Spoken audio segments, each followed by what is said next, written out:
الحمد لله رب العالمين حمدا كثيرا طيبا مباركا فيه على كل حال حمدا يوافي نعمه ويكافي مزيدا، والصلاة والسلام على سيدنا محمد سيد الأنبياء والمرسلين وعلى آله وصحبه وسلم. أما بعد، ndugu zangu Waislamu watukufu, baada ya kuswali swala hii ya Asr, swala kubwa sana, tukapata ukaribishaji na malengo kutoka kwa Sheikh letu, mzazi chetu, kiongozi wetu Sheikh Omar Saidi Macharo, wapata dua kutoka kwa mzee wetu Alhaji Abu Bakar Boy, tukashirikiana kwa Suratul Ikhlas 7, ambayo Suratul Ikhlas ni thuluthi ya Qur'ani.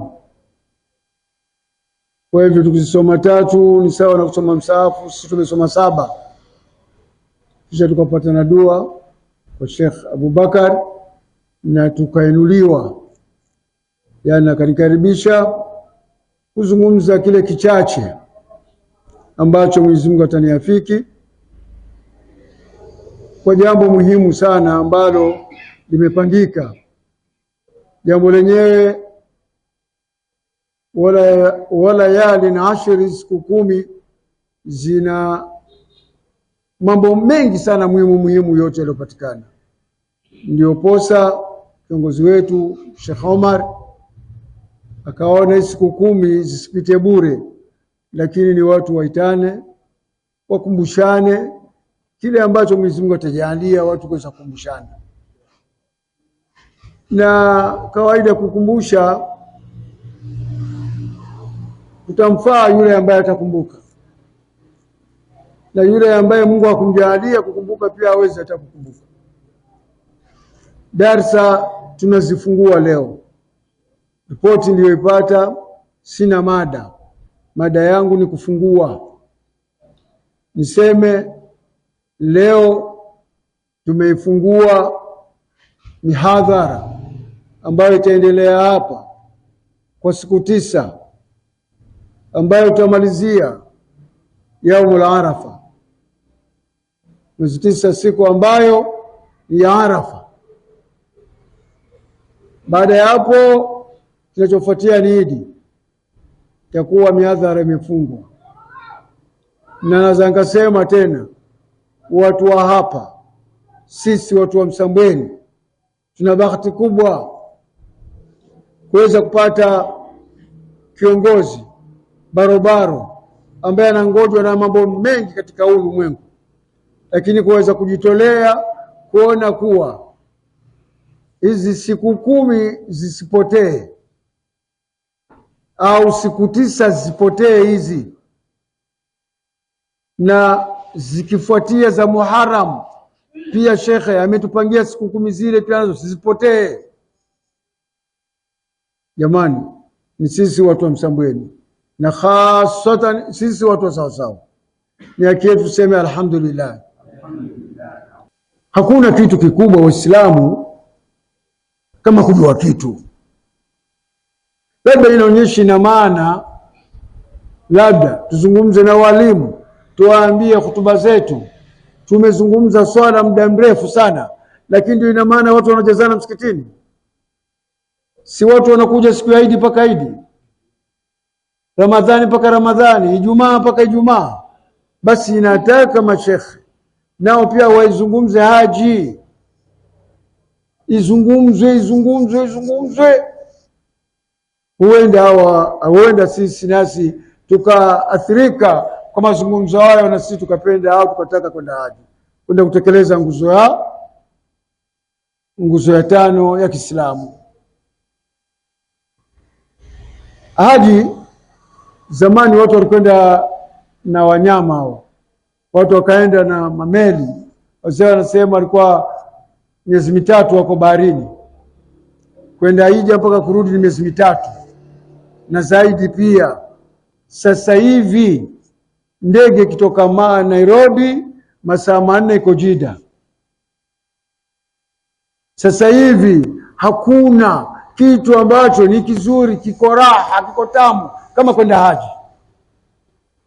Vile tunavyoona watalii wanavyokuja kwetu hapa na kulindwa na kula kitu, ndivyo wewe unapokwenda haji umtalii wa kule. Lakini hapa hawa ni watalii wa vituko, wa vioja. Sisi ni watalii wa Mwenyezi Mungu. Mwenyezi Mungu anasema inna Safa wal Marwata min sha'airillah. Katika vile vitu ambavyo ni shair kwa Mwenyezi Mungu ni Safa na Marwa. Wallahi thumma wallahi, ukitoka hapa ukapanda ndege ukashuka Jeddah, unaongozwa kuelekea Maka, tayari masala ya nyumbani yote umeyasahau, hakuna kitu. Umesahau kabisa, kuna kitu hakuna. Ni wewe sasa umeona Mwenyezi Mungu, waziona shairi za Mwenyezi Mungu Subhanahu wa Ta'ala. Hakuna kitu kilicho na raha kama haji. Leo watu wako Maka kule, watu wako katika majumba yao, kwenye mahema yao, watu wanakula vyakula, chakula cha rahisi kabisa kule ambacho chapatikana cha kawaida ni kuku. Ni nini? Kuku. Hicho ndicho kule unapokula chakula waletewa kuku. Chakula ghali kule ni nyama na mbuzi na samaki. Hivyo ndivyo ghali vya wale matajiri. Lakini sisi wengine bwana kuku bwana. Sasa wewe fikiria wewe hapo kwa nyumbani ule kuku wa muda wakati gani wewe? Toka wakati wa mgeni. Kule ni saa yote ni chakula cha kawaida. Mwezi 8 watu wanatoka Maka, watu wanaelekea Mina.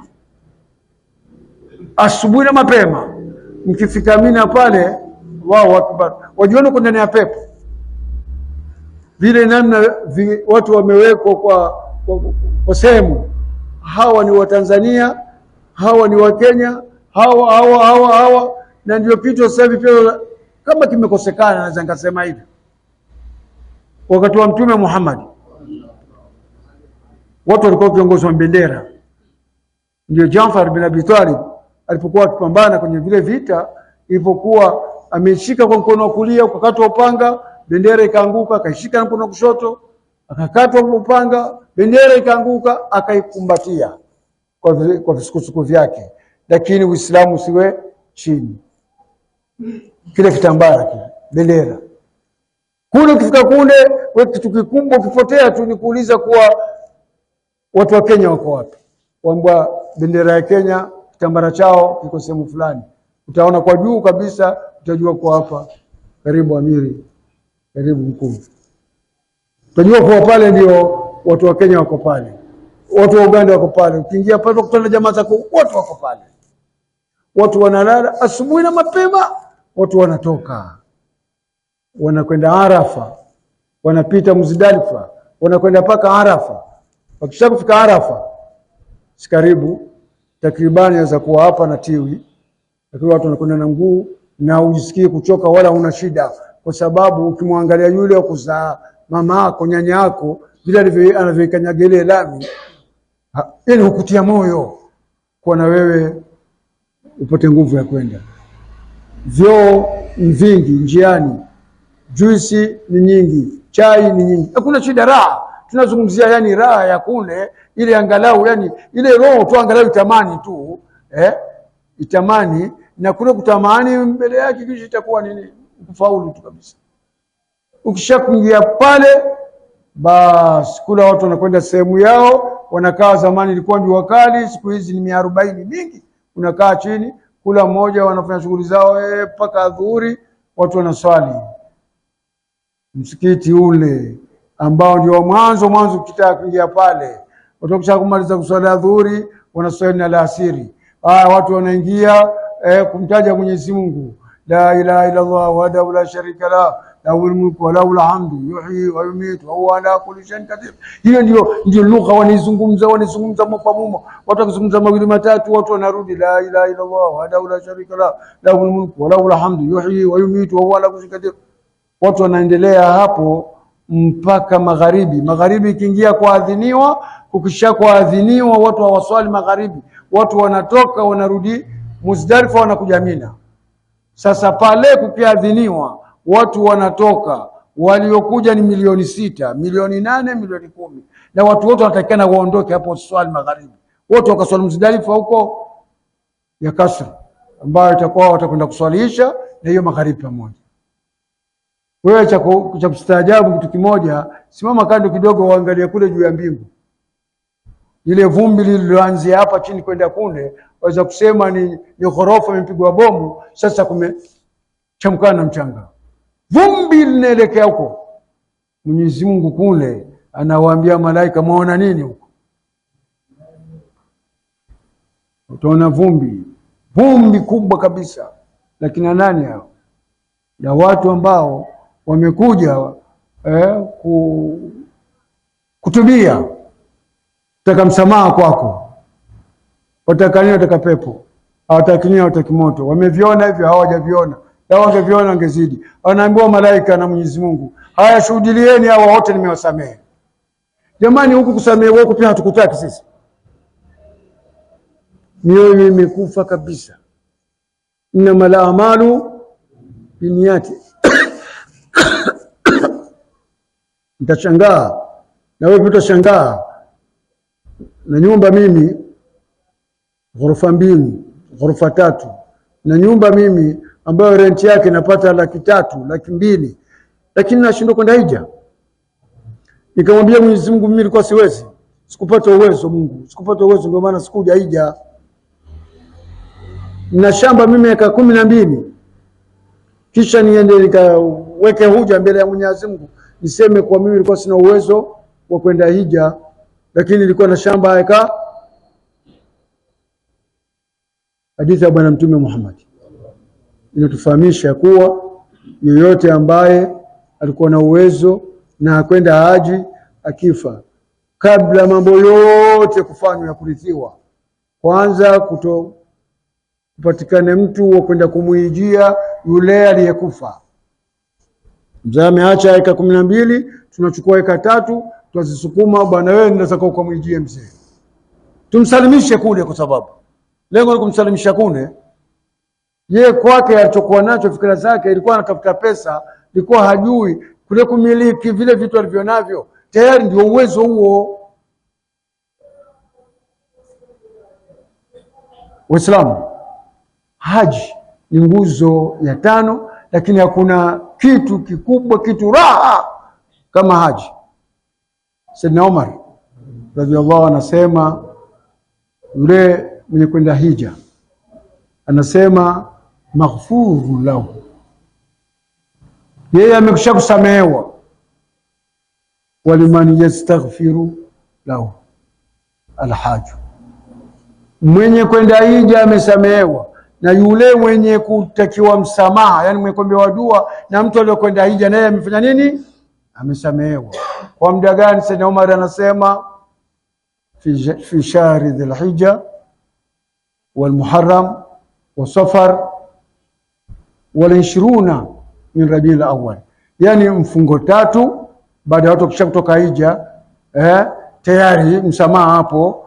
Mfungo 4 anapata msamaha, mfungo 5 anapata msamaha, mfungo 6 mpaka mwezi 20 wa mfungo 6 ndio huyu mtu aliyotoka hija, naye amekuwa kama kawaida na sisi. Jambo dogo jamani, bwana, jambo dogo hilo ya kwamba wewe umesamehewa na yule utakaye kumwombea wewe. Haya ni maneno ya Sayyidina Umar, lakini hata Bwana Mtume Muhammad sallallahu alaihi wasallam ametuambia Allahumma ighfir lahu, Mwenyezi Mungu msamehe nani? Yule ambaye amekwenda haji. Kisha walman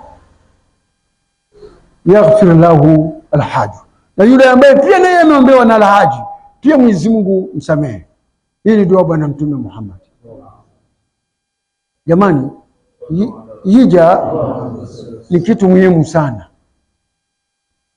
Niliopoza pia kukapatikana watu ambao watakwenda kupata matendo ya haji na wenyewe hawakwenda hija.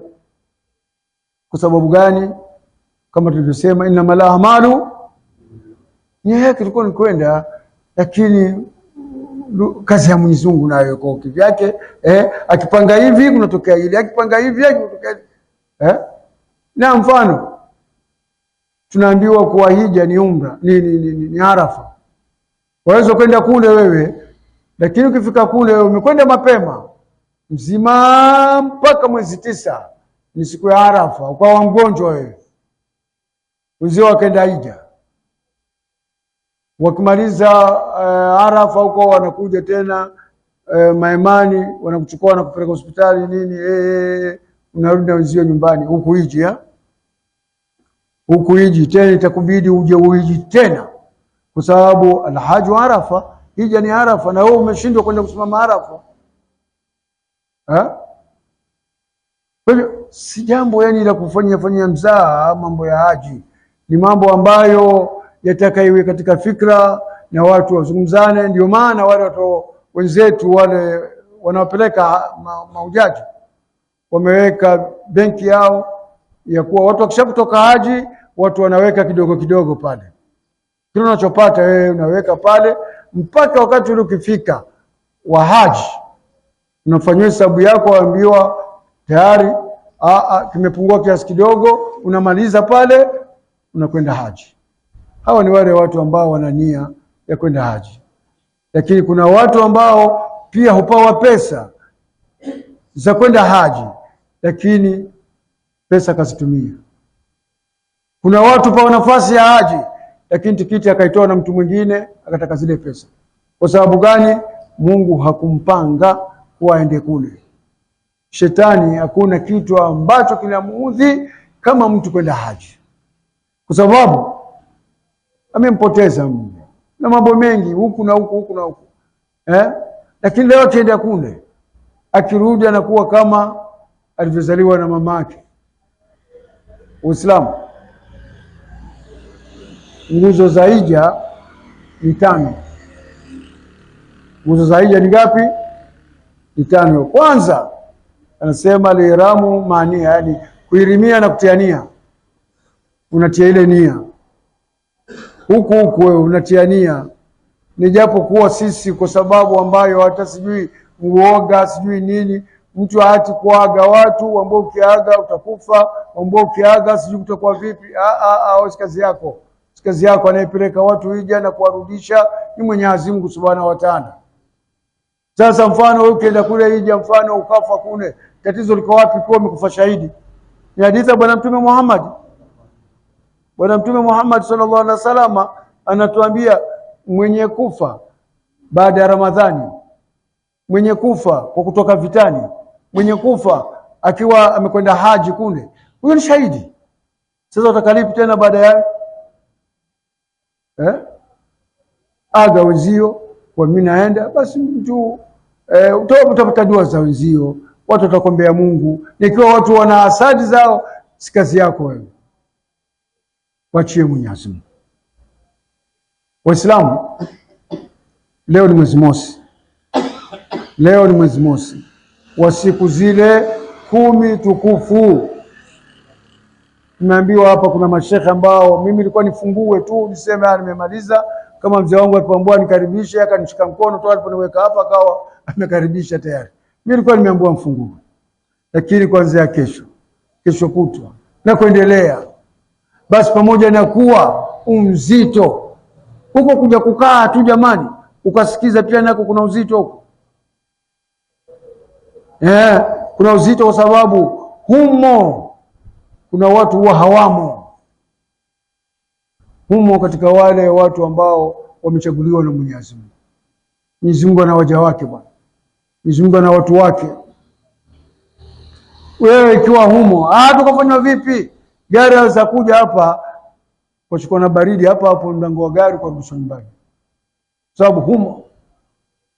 Leo shekhe, mashekhe wamepanga. Sasa hivi nimeelezewa pale, nikaambiwa shekhe, leo ni siku yetu ya mavuno.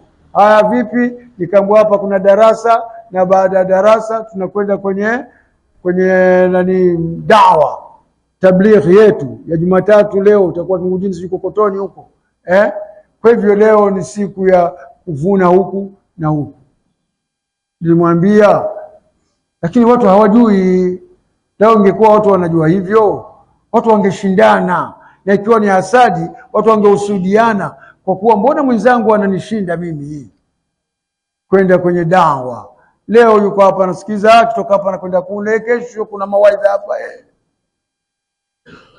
Jana nilipopigiwa simu nikaambiwa mwezi umeandama, nasema hivi tayari wa mwezi umeandama ni furaha kwetu, kwa sababu tayari Uislamu utaonekana na dhati yake na nguvu zake lakini hapo kuna wengine tayari imewaudhi. Kakalaze pani afisi ndio utangulia. Mkitangulia mnafika kisha. Sasa leo Waislamu umma ulioko kule ni ajabu kabisa, lakini wote wanatakile radhi ya Mwenyezi Mungu, na watu wako hapa wanafanya mambo hapa, lakini wanapata ujira kama ule unaopatiwa kule. Waislamu, kumalizia zile dakika zangu zilizobakia, kwa sababu niliambiwa 11 tuwe angalau tumetabaruku kwa kufungua, lakini nasema hivi, tukitaka kufaulu na tuwezi kwenda kwa mganga akatufanyia hayo mambo, kusafisha nia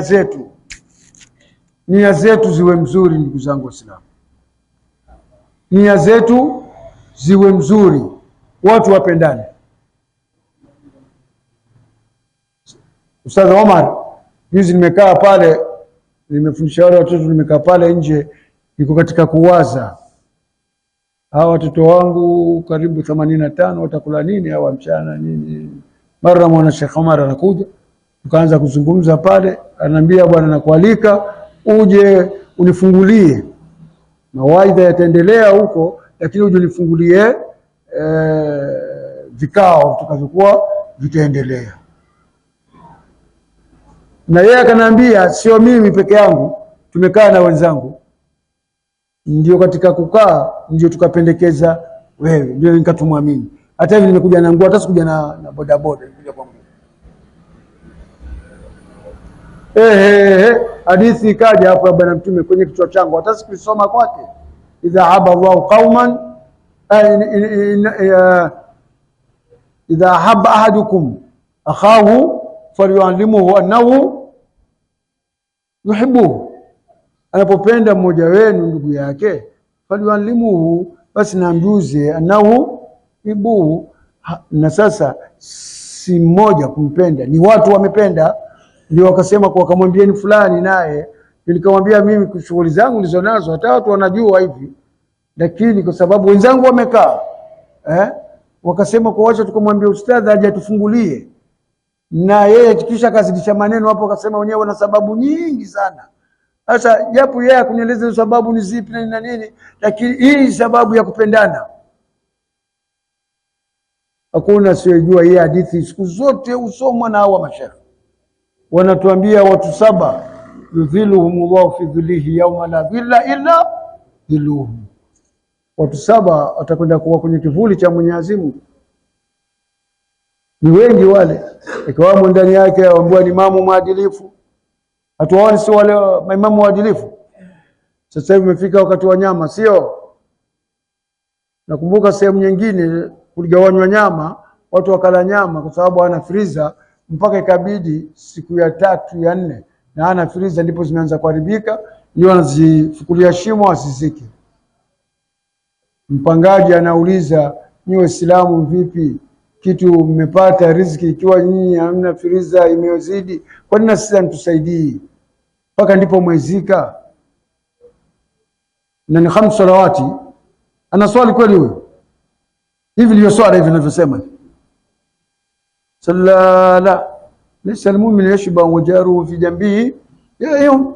Sini maneno Mtume Muhammad sallallahu alaihi wasallam anasema Yani wewe kuna makosa gani? Wewe ukifikiria wakati wa Mtume sallallahu alaihi wasallam, wale watu walikuwa wakiwasilimisha vipi? Wale watu walikuwa wakipenda dini vipi? Watu walikuwa wakipenda kwa ule husnul khuluqi, tabia mzuri. Lakini hiki ni kitu ambacho kimekosekana kwa baadhi yetu, na hasa sisi waweza tukasema sisi watu tulijiweka mbele ya dini, viongozi wa dini. Ukipata nafasi ni wachache, sio hakuna, ni wachache wanaosema mashaallah mashaallah. Hii mashaallah ya fulani mashaallah ni baada ya kufa. Akishakufa watu watasema nini? Mashaallah fulani, mashaallah fulani, mashaallah fulani. Lakini yuko hai, na hii haisaidii. Yataka sasa hivi Jumaa yuko hai, Bakari yuko hai, Uthmani yuko hai, Rajabu yuko hai, Ramadhani bwana. Alhamdulillah, Mwenyezi Mungu akuzidishie bwana, kwa sababu ya unavyofanya. Lakini sisi Waislamu hatuko hivyo. Ndio maana pia sasa baraka zimekosekana kote Uislamu. Dakika zangu zimebaki 5, naangalia ile saa pale, lakini nasema hivi, darasa hii sio mara ya mwanzo. Mwaka jana si ilifanyika hapa, mwaka juzi si ilifanyika. Ile ya mwaka juzi, ya mwaka jana, japo imezungumzwa mpaka watu wakatokwa na matozi. Yuko pengine aliona athari yoyote na chochote ambacho kimebaki cha kutoka mwaka jana? Tunaweza tukasema sisi kwa njia fupi, japo kwa mitihani na msukosuko na nini, lakini darasa zimefaulu. Kwa sababu kufaulu zimeleta kitu ambacho chaonekana kwa macho hapo nyuma. Darasa ndio mimi nasema kuwa alhamdulillah. Sasa hivi nimejishukuru mimi mwenyewe, wakati mwingine nikasema alhamdulillah, ikiwa sijafanya lolote katika ulimwengu, lakini hiki na hakika hiki Mwenyezi Mungu atakwenda kumsaidia nacho.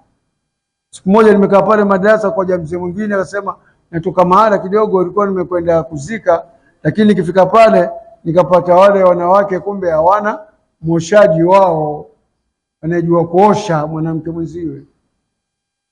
Kwa hivyo mimi nikakata shauri na nikamwosha. Huyo anazungumza ni mwanamume, nakwenda kuosha msichana. Pale pale ndio nikaingiwa na kitu, kusema kweli hata ndio kama nazungumza hapa, lakini ndio nilipokujua na ile hamu na ile ghamu ya kusomesha ngumbaru akina mama. Kwa sababu nakumbuka kabla Msamweli na kijaza kabisa ngumbaru popote, mawaidha yaendelea, lakini ngumbaru tumeanza na kina mke wa mzee Sudi, mzee Ahmadi, kina mama Nasiti pale, timu ilikuwa wanawake kama 15. Alhamdulillah. Tukaanza hizo haraka. Mpaka sasa hivi juzi nimepigiwa simu hapa, nataka kumuona kisha amiri, natakikana wanawake 3 wenge wakatoe darasa Kinango. Wamepata sifa ya Msambweni ya kina mama. Kwa hivyo wataka wanawake 3 waende kule, wataletewa tikiti ya kwenda kurudi, mambo yao nini watakati. Lakini wakaelimishe kule nako kuna shida. Sasa mimi nazanga sema kuwa basi kufanya chochote, lakini kwa alhamdulillah sasa hivi kina mama nao wanasoma, mpaka wengine wanajua iko sababu nimeleta, nimefanya sikufanya. Alhamdulillah. Yatoka vile unavyoishi, lakini ujipangie kuwa mimi tangu kuanza haya mambo yangu na nini, huku nyuma nimeacha kitu gani ambacho naweza nikajua, lau nikiulizwa hata watu kuzungumza watazungumza kuwa tumeacha kitu gani. Wazee wamejenga msikiti hapo, hao waliojenga msikiti, kuna wengine wamefukua kisima pale. Alhamdulillah. Hizi darasa zisikizwe tu, na pia na uvivu. Na leti lao ingekuwa hapa baada yake tuseme mambo ya pesa, hata kungekuwa na chakula tu hatungekuwa hivi. Chakula tu ambacho kesho enda chooni. Darasa hizi zina umuhimu sana, na ukishakuwa kwa hii kazi huwa wajulikana kila siku. Hizi simu zangu kwa ule mwezi wa kuandama wa Ramadhani, wa mfungo 3, wa Idi, hazipungui simu 150 mpaka 200. Hivi leo tu peke yake na mwezi umetangazwa kote. Lakini waulizwe si kwa sababu gani? Wanajua hao watu huko kwao nimekwenda kufanya nini, na hao wako nao wanajua nimefanya nini. Sasa wakule kufanya, wanajua msimamizi wa hapa ni kiongozi wetu, akituambia jambo kwisha, ni fulani. Basi hivi. Alhamdulillah. Waislamu, darasa tunazifungua leo, zitaendelea. Nataka darasa zikimalizika, kwanza nashukuru kitu kimoja, alhamdulillah, kisha Mwenyezi Mungu awazidishie kiongozi wetu, amiri wetu Sheikh Hamisi na Sheikh Omar hapa na Sheikh wengineo, pengine mmeanza zile haraka za kuwatoa watoto kuwapeleka kwenda kusoma sehemu mbalimbali. Watoto wamesoma hapa na mnawapeleka mara wanasoma. Kwa sababu gani? Malengo ya hawa kina Sheikh Hamisi, malengo yao wanajua sisi binadamu tutaondoka ulimwenguni. Tutakapoondoka sisi, haya mambo nayo yao yameisha. Hapana, hivi yataka sisi za tatu kiondoka. Si wengine Ujapani kawaambia nyinyi wasema bure. Ule msikiti wa ndani kule wanaosalisha kina nani? Waulizeni wamesoma kwa nani? Waulizeni wale watu wa Vidungeni wamesoma wapi? Waulizeni watu wa Gonjoro wamesoma wapi? Nenda hivi Kitumbani kwenda paka Eshu mpaka Tiribi wamesoma kwa nani? Kaje mapiga kelele tu. Hizi kelele tunataka sisi tujue tunafanya nini. Na kile unachokifanya unajua kwa hiki ni cha kuendelea. Cha kuendelea. Kazi kubwa hii inayofanywa, si kazi ndogo kabisa. Leo wewe mfano tuchukua sawa sawa. Sawa sawa si ni mji mdogo tu, lakini ndio umebeba Msambweni sasa. Huko kote ukitajwa Msambweni, watu wa Msambweni dini yao na mikazo, Msambweni. Wao wanazungumza Msambweni moja kwa moja yote, lakini wapi? Ni hapa. Wana kazi kubwa. Wana kazi kubwa. Ndio Sheikh siku nyingine akasema, Sheikh Omar, hapa Msambweni inayoangaliwa ni misikiti mitatu. Markazi Nuri Bomani, Markazi Sawasawa, Markazi ya Masjid Ikhlasi Vingujini. Si kwa inaangaliwa misikiti kwa ni mizuri sana wala ina nini. Kuna watu ndio wanaoangaliwa pale ambao ndio sauti ya koto. Sasa yanatakana hawa watu wako pale mbele, lakini huku nyuma wajua sina wasiwasi.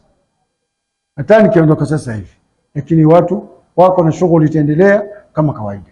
Hivi ndio inatakikana. Naimiza kuwa kwanza tupendane. Hili la kupendana ni muhimu sana.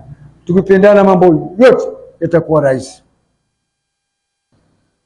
Lakini mashekhe haji ni nguzo kama nguzo nyingine, na ina raha. Pamoja na kuwa najua mazungumzo yatazungumzwa sana, lakini mwezi 10 ni siku ya nini? Ya kuchinja. Hapa siku na watu tayari wamewekania. Hao hakuna waliowekania. Na mbuzi ziko haziko? Basi ikiwa mbuzi ziko na nia ipo, sharia ya dini inasema hakuna kunyoa. Usinyoe nywele zako, usikate kucha zako. Stamili hivi vya mwanamume. Mpaka kutoka kwenye Idi ndipo utafanya nini? Ndipo utanyoa, ndipo utakata. Watu wanaulizana, Mtume aliulizwa faida ya huku kudhai huyu mnyama, kwani faida yake nini kubwa zaidi? Ambao faida yake zile nyoya zake zile, kula nyoya yake moja ndio faida yake, yani ndio thawabu za kudhai nyoya moja. Sasa tuchukue rondo moja, tukilisabu lina nyoya ngapi ile rondo? Je, tukimchukua mbuzi mzima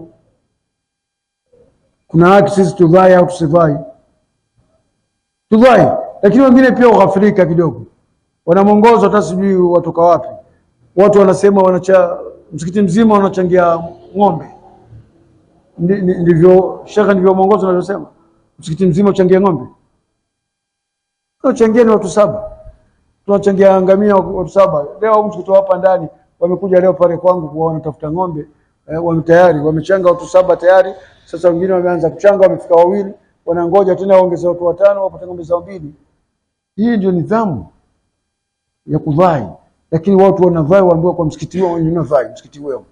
Na wakati wa ugonyozo nyama, subutu wao mtu wa njina wao unjireni. Hiyo haisaidii chochote. Yote ni ukosefu wa elimu kwa chini. Sheikh Omar, pole sana. Naona baba wangu amekuja hapa, baba yangu. Mimi nilikuwa sifai kuzungumza chochote. Lakini sasa na imani ile kuwa na yeye pia kuniona kama mwanawe niko hapa na nazungumza, ni kupata baraka pia kutoka kwake na kupata radhi yake.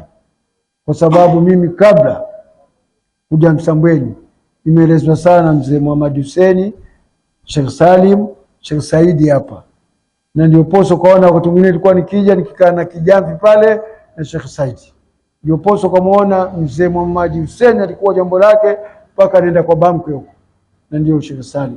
Kwa hivyo baba, karibu sana, pole kwa yale ambayo pengine nimekosea, nisamehe baba, lakini ilikuwa mimi si mzungumzaji, sababu hata kupangiwa madai yote, nimeambiwa nije mfungue vikao vipate kuanza, lakini nami nikafikiria sana jamii yangu hapa kwa kwenda hija mpaka ndipo kwa wenzetu hakuna kusikia mtu anaitwa haji, watu wote maujaji, watu watamuita fulani haji, alhaji, lakini huku kwa sababu ya kukosekana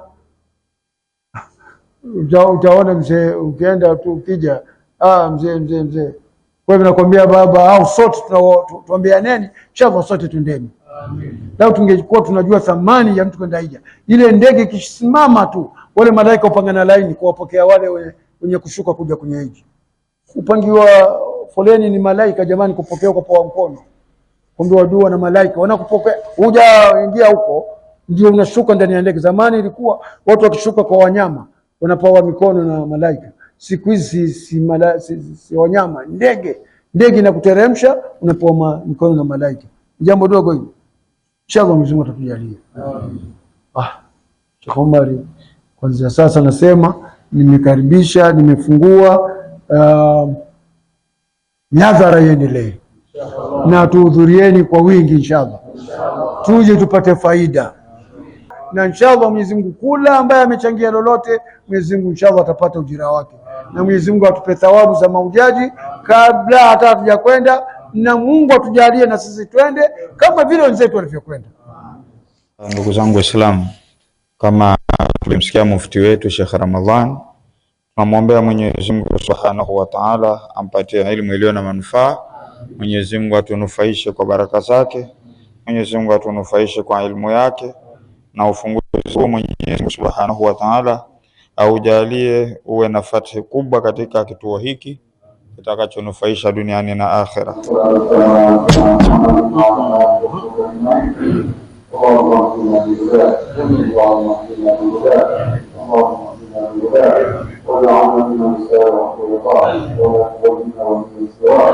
ولا تدعنا ممن قال الأمر وعصاه يا أرحم الراحمين بارك على المسلمين بفضل سبحانه وتعالى عما يصفون والسلام على المرسلين.